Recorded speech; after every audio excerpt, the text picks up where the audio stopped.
जमाल उच्च प्राथमिक विद्यालय ठारे शिशु महोत्सव सुरभि कार्यक्रम अनुष्ठित। आज कोटपाड़ जमाल उच्च प्राथमिक विद्यालय परिसर रे शिशु महोत्सव सुरभि कार्यक्रम अनुष्ठित हो जाइछे।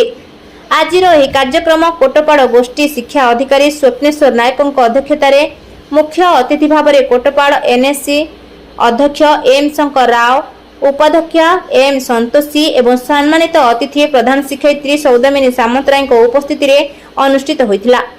मुख्यतः एही सुरभि कार्यक्रम सीआरसीसी कुमुदिनी सेठी द्वारा परिचालना एवं मुख्य वक्ता पुष्पांजलि मोहंती, संयुक्ता महापात्र, सागर भोट, प्रदीप नायक, रतिकांत मोहंती, पंकज मोहंती, मनोरंजन दास, मधुस्मिता गिरी, देवस्मिता मिश्र प्रमुख सहयोग करथिले।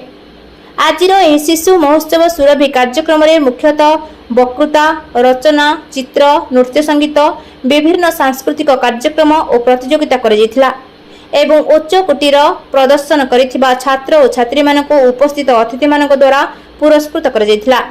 एही कार्यक्रम रे जमाल उच्च प्राथमिक विद्यालय प्रथम होइथिला बेले सरकारी उच्च विद्यालय द्वितीय एवं अनुसूचित जाति और जनजाति उच्च विद्यालय तृतीय स्थान अधिकार करथिले।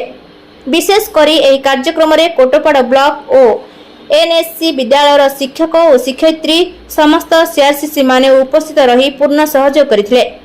परिशेष रे समस्त को धन्यवाद जणाइबा सह कार्यक्रम को समापन करा जायथिला। कोटपाड़ अजय कुमार मिश्र रिपोर्ट, ज्योति प्रभा न्यूज।